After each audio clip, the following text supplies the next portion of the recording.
Hello, how are you doing today? I'm doing great. Welcome, parents, to our podcast. Today I would like to talk about trust.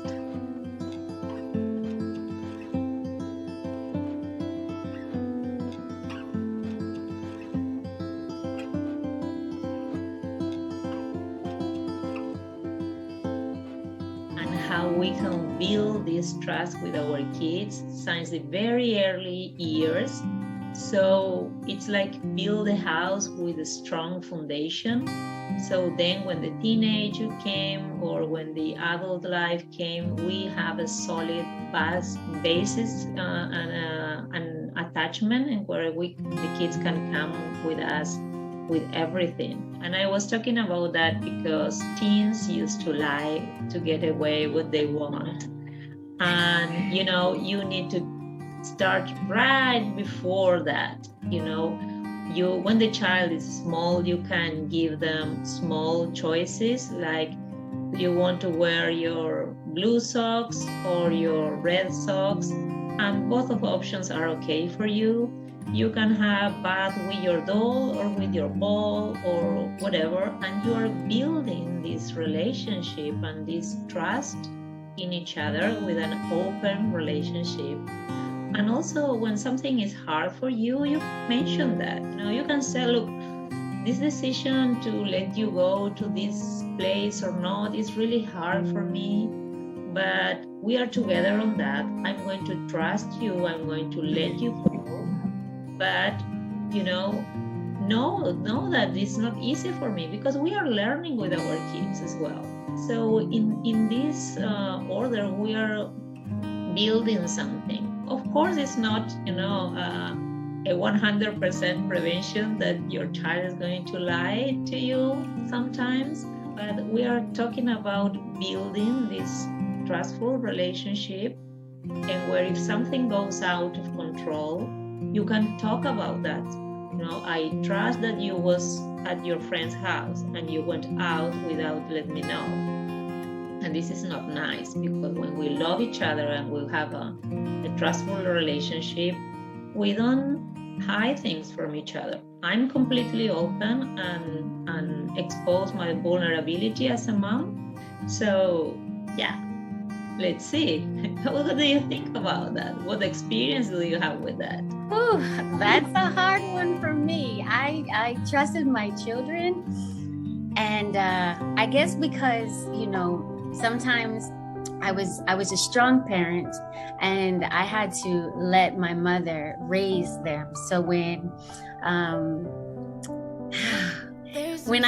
they became teenagers, I wanted to trust. I wanted that friendship type of relationship because my mother was like so hard on them and stuff. So when I got better, I wanted that friendship. They're teenagers, mommy, they did good in school and they got A's. And so I kind of trusted a little too much to where I wasn't like looking, strong at them, and I wasn't, paying more attention. So I trusted a little too much. So now that they're adults, they talk about, mom, guess what we did when you wasn't around and stuff like that. And I'm just like, but what can I do now? So you're right. We have to build that relationship, when they're little, because when they got older and they were 18, 19, I did trust, but nothing happened. Nothing bad happened. So I guess I had that strong relationship, but I didn't half the things that they did in the house. I was really shocked. But when I came home, everything was clean. Everything was nice. Everything, they didn't get in trouble. They didn't get arrested, anything. So you need to trust your children. But like Carolina said, when you have that trust, sit down before you go out of town, or before they say they're going to a friend's house and they really go someplace else. Sit down, talk to them and say, listen, I'm trusting you that this is what you're going to do. And it makes me so happy that I have that trust in you. And then just maybe you will get the reality of where they're really going, so you can be prepared. Go ahead, Carolina. And this is the open and trusting relationship we would like to build them with other persons and with themselves. Where are my limits? Where my heart or my inner voice is told me I'm putting myself in trouble or in some dangerous situations where I need to say no and resist the peer pressure and think if my mother or my father was here, were they proud of me? They need to build that in themselves, because in life it's going to be like that. If you betray a person, you're going to hurt someone. So you better go with the truth and say, look, this is what's going on.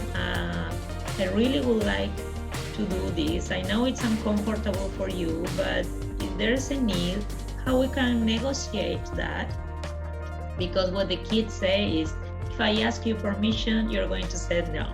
So I get my way.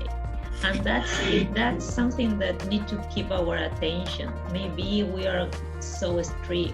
We are saying too much no's, and this kid needs a little bit of freedom. I don't know, parents, I think we are like detectives. We're always looking, what's this behavior is telling me, what my child needs, what I'm going through. We are so much afraid of the dangers outside, but we cannot hold all these fears and don't let our kids experience things that are part of life, because if not, they are not going to trust themselves first. So this is so easy to say, and it's very complicated in the day-by-day life. Every child is different, every situation is different, and they have so much influence for the community. So what are our kids' friends? What are the families we have relationships with? What are the kind of programs we promote? Healthy programs, a picnic outside, or it's so much dysregulation in the rhythm of sleeping, of eating. What are we, what kind of habits we are showing them and which kind of relationships we show them are healthy and nice and supportive for their healthy development. But you learn on the way. Parenting is just like that, full of risk. Full of risk. I think that we need to get more involved. A lot of parents are feeling like they have so much to do that they just let their children do, or they're so strict. But if he says he's going to Mike's house, meet Mike's parents, get more involved in the parents' life, and you see that you become friends with your children's friends. And that's something that I didn't do. I mean, I saw her friends all the time. I saw her friends of friends of friends, but I never got to know the parents. And once you get to know the parents and how the parents act, or how the parents, act with their children, then when they say that they're going to Sarah's house, we call up Sarah's mother. Hey, Sarah's mother, my daughter says she's coming over. She's not coming over here. And then that's when you go back to your child and say, hey, are you still going to Sarah's house? Yeah, Mom. Oh, okay. Well, you know what? I'm really going to trust you on that because I believe that you would tell me the truth. And then they'll say, well, Mom, really? We're going to the beach? Is that okay? And then, okay, well, you know what? I'm very happy that you told me the truth because I called Sarah's mom. No, you don't tell them that. You keep that between you and Sarah's mom. You are so right. We cannot have all the control and micromanage our kids' life. And we also cannot rely so much because there's an impulse of freedom, there's a need of getting away and grow and show that they can get away, they have their own plans away from us, but we are moral and legal responsible for our kids. So it's something very serious, and it's something that is a skill they are going to have for the rest of their life. Trust where there's honesty, it's a value. And if you start to lie in your own home, it's like you're going to build that, and that's not nice. That's nothing that a friend deserves, or a colleague deserves. A liar. We trust each other. You have an open relationship. You can make your point, and we can see how far we can go. But the tip is trust, and this trust needs to build together from the very early age. And we need to we need to review the boundaries. We need to talk about, maybe open a little bit there, close a little bit there, and why we are doing that. It's not just because I told you and that's it, and because I told Sarah's mom and you have to punish our kids. It's talking and having open conversations, and show them that we can make mistakes, but we need to repair, and we still need to have this strong bond and trust. Yes, because if we don't make that bond, they're going to make that bond outside the house, and that's when we're talking about cliques, and we're talking about gangs, and we're talking about the friends that that peer pressure of getting that bond, that closeness with other people, and sometimes it's not going to be good. They have what is it called, social, when you get into a social group, and they say, okay, you can get with us, but we have to do this and this so we can make you strong. And it's not always a good relationship when you have children out there having those bonds, and because you were so strict with them that the peer pressure outside the relationship gets control of your children, because they always say, oh well, we'll trust you only if you do. There's a challenge, Yes. kind of proof. And we cannot prevent our kids to make bad choices in life, and sometimes it's a little wrong decision that take you to a disaster. In your experience and in mine, we learned that it was just a joke, just to drink one more, just to drive without permission, just little things that can have a very dangerous consequences, or very serious, like an unwanted pregnancy, or a disease, or an accident, or a problem with the law, and we don't want that. So life is full of risk, but if we can prevent that, I let you know that for sure a trusting relationship is going to help you to stay together, and come up with whatever it comes. We want our kids to come and say, Mom, I made a mistake. Mom, I did it wrong. I'm in trouble. Of course, we are not going to be happy or proud, but we are there for them, for whatever. So, try to build that with sense of humor, and, with examples and talking and showing. And also let them know you are learning as well, but we are learning together. If you trust me, I trust you, and we can grow that until you have the freedom you need. But if not, we need to go some steps back and let's start again, but not as a punishment, as a natural consequence of a relationship that somehow was a little bit broken. So it's going to happen with all human beings. So they must learn that at home in a safety environment. Well, I want to just you say that I was in a very controlling relationship with my mother. I mean, she controlled, she corporal punishment, and yeah, I got pregnant at 16.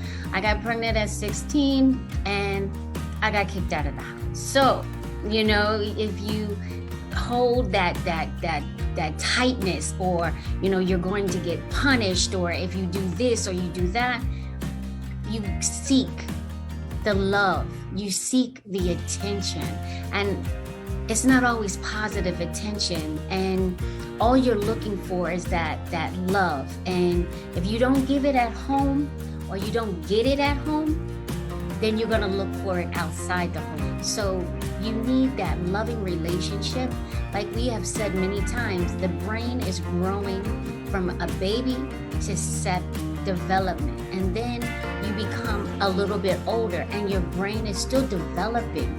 So if you don't start at a young age, that love, that nurturing, that I trust you, when the child tells a lie to you as a toddler, and you're just like, they're going to fall back. They're going to well, I don't know if I could tell my mom because I'm scared.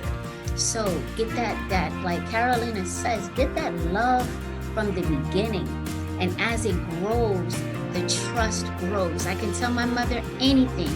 She might be a little angry, but I know I'm not going to get hit, or I'm not going to get yelled at. My mother can talk to me, and my children know that they can tell me anything. And that's what I've always grown to do, to love and nurture, to where if they get in trouble, they call me, Mommy, listen, this is what happened. And that's what they need. They need that love, and they know that they can come to you with anything.